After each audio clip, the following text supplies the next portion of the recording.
Hi everyone, welcome back to lectures. So आज के इस वीडियो में हम एक नए रेलवे अप्रेंटिस वैकेंसी के बारे में बात करने वाले हैं। Railway recruitment cell northern railway की तरफ से टोटल 3093 अप्रेंटिसेस के लिए ये वैकेंसी आई हुई है। तो यहाँ पे मैं आपको कंप्लीट एप्लीकेशन प्रोसेस बताऊँगी, किस तरीके से आपको फॉर्म फिल करना है।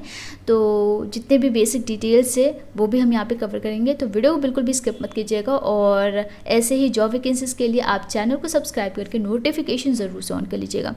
ओके, यहाँ पे मेल एंड फीमेल दोनों ही अप्लाई कर सकते हैं। तो चलिए देखते हैं। सबसे पहले तो ये जो आपका अप्रेंटिसशिप है, जो ट्रेनिंग है, ट्रेनिंग कंप्लीट होने के बाद ये दावा नहीं करती है कि यहाँ पे आपको जॉब या परमानेंट एम्प्लॉयमेंट मिल जाए। ठीक है, तो ये अप्रेंटिसशिप है, मतलब आपको कुछ पीरियड ऑफ टाइम के लिए सिर्फ ट्रेनिंग करनी होती है। ओके, एप्लीकेशन आपका स्टार्ट हो चुका है। ऑनलाइन मोड में ही आप एप्लीकेशन फॉर्म फिल करेंगे। लास्ट डेट रहेगी 20 अक्टूबर 2021 और आपका जो मेरिट लिस्ट डिस्प्ले होगा उसका जो एक्सपेक्टेड डेट है वो 9 नवंबर 2021 है। और टोटल जो आपका वैकेंसी है उसके बारे में हम आगे देखेंगे, किस तरीके से डिस्ट्रीब्यूशन है और कितने ट्रेड्स अवेलेबल है। तो डिफरेंट ट्रेड्स हैं, तो जिस भी ट्रेड से आपने ITI किया होगा आप वहाँ पे अप्लाई कर पाएंगे।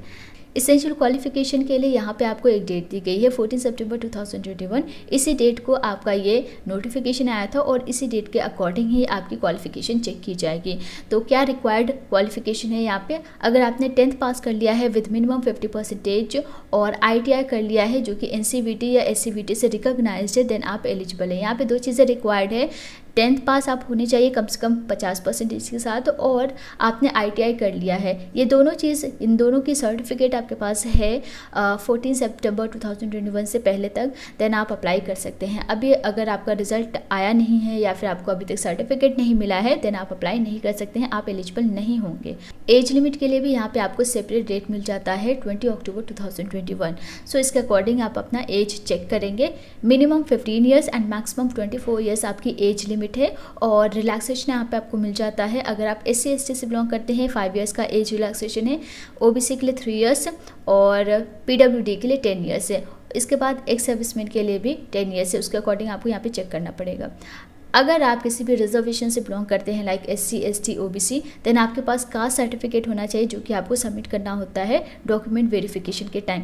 यहाँ पे गाइज अगर आप OBC से बिलोंग करते हैं देन 21-22 इसी ईयर, यानी कि यहाँ पे एक डेट दी गई है 1 मार्च 2021 के बाद वाला या इस डेट का कास्ट सर्टिफिकेट आपके पास होना चाहिए। अगर आप एक्स सर्विसमैन से बिलोंग करते हैं देन आपके पास डिस्चार्ज सर्टिफिकेट या फिर आर्म्ड फोर्स सर्विंग सर्टिफिकेट होना चाहिए। ठीक है, इसी तरीके से PWD के लिए PWD सर्टिफिकेट होना चाहिए। ओके, एप्लीकेशन फ़ी है यहाँ पे 100 रुपीज़। ऑनलाइन मोड में ही आपको फ़ी पेमेंट करना होता है। SC/ST PWD के लिए कोई भी एप्लीकेशन फ़ी नहीं है। और जो भी वेमेन हैं, जनरल कैटेगरी या आप किसी भी कैटेगरी से बिलोंग करते हैं, वेमेन कैंडिडेट्स के लिए भी यहाँ पे कोई भी एप्लीकेशन फ़ी नहीं लगेगी।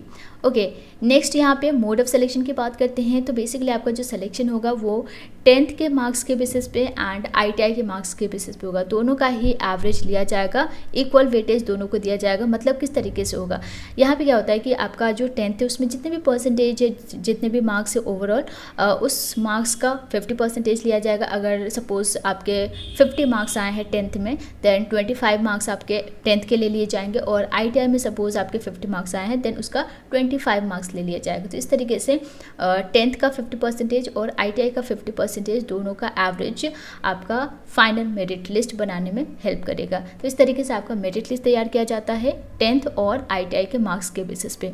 और अप्लाई करने के लिए आपके क्लास 10th में मिनिमम 50% होना मैंडेटरी है। इसके बाद यहाँ पे अगर आपका CGPA या फिर ग्रेड सिस्टम है देन आपको मार्क्स में कन्वर्ट करना होगा। ओके, नेक्स्ट यहाँ पे medical fitness and physical standards के बारे में दिया गया है। तो आपको मेडिकल सर्टिफिकेट सबमिट करना होगा जब आपका डॉक्यूमेंट वेरिफिकेशन होगा। तो जो भी प्रिस्क्राइब्ड फॉर्मेट है एज पर अप्रेंटिस एक्ट 1961 उसके अकॉर्डिंग ही आपका मेडिकल सर्टिफिकेट होगा। और ये आपका गवर्नमेंट ऑथोराइज्ड डॉक्टर के द्वारा साइन होना चाहिए। और इसके लिए सेंट्रल या स्टेट हॉस्पिटल के असिस्टेंट सर्जन के बिलो रैंक के नहीं होने चाहिए। PWD के लिए यहाँ पे आप देख सकते हैं मैक्सिमम डिसेबिलिटी कैटेगरी वाइज और ट्रेड वाइज यहाँ पे मेंशन किया गया है। तो जो भी आपका ITI में ट्रेड है उसके अकॉर्डिंग यहाँ पे आप मैक्सिमम डिसेबिलिटी चेक कर सकते हैं। तो यहाँ पे कुछ बेसिक इंस्ट्रक्शंस है, इन सब इंस्ट्रक्शन को आप एक बार देख लीजिएगा। अब बात करते हैं कि अप्लाई कैसे करना है। अप्लाई करने के लिए सबसे पहले आपको रजिस्ट्रेशन करना होता है। आरआरसी के वेबसाइट पे जाएंगे तो वहाँ पे आपको नोटिफिकेशन और अप्लाई करने का लिंक मिल जाएगा, लेकिन मैं डिस्क्रिप्शन बॉक्स में डायरेक्ट लिंक प्रोवाइड कर रही हूँ। वहाँ पे जैसे आप क्लिक करते हैं सबसे पहले आप रजिस्ट्रेशन करोगे तो ये आप देख सकते हो, और यहाँ पे सारी बेसिक डिटेल्स आपको फिल करनी है और रजिस्टर पे क्लिक कर देना है। जैसे आप उस पर क्लिक करते हैं आपका जो भी रजिस्टर्ड मोबाइल नंबर है या ईमेल आईडी है उसके थ्रू आपको पासवर्ड मिल जाता है। तो अब आपके पास लॉगिन आईडी है और पासवर्ड है, तो इसके थ्रू आपको लॉगिन करना होता है। लॉगिन करने के बाद आपको एप्लीकेशन फॉर्म फिल करना होगा, पेमेंट करनी होगी ऑनलाइन मोड में ही, और आपको कुछ डॉक्यूमेंट्स अपलोड करने होंगे। जैसे आप ये सारी चीज़ें कर लेते हैं उसके बाद आप फाइनल सबमिट कर सकते हैं। जो भी डॉक्यूमेंट्स आपको अपलोड करने हैं उसका साइज़ क्या होना चाहिए, ये सारी चीज़ें यहाँ पे आप देख सकते हैं, और जो भी डॉक्यूमेंट्स रिक्वायर्ड है वो आप यहाँ पे आप देख पाएंगे। तो इस तरीके से आपको ऑनलाइन एप्लीकेशन फॉर्म फिल करना है। और अब बात करते हैं वैकेंसीज़ की। तो यहाँ पे अराउंड 3000 आपकी वैकेंसी है डिफरेंट ट्रेड्स में। यहाँ पे आप unit wise, trade wise vacancies check कर सकते हैं। जो भी ट्रेड है आपका उसके अकॉर्डिंग यहाँ पे कैटेगरी वाइज भी वैकेंसीज गिवन हैं। डिटेल में यहाँ पे आप वैकेंसी चेक कर पाएंगे। कोई भी डाउट है आप हमें कमेंट कर सकते हैं, और चैनल को सब्सक्राइब नहीं किया तो सब्सक्राइब करके नोटिफिकेशन ऑन कर लीजिएगा। आज के लिए बस इतना ही। Thank you so much and take care.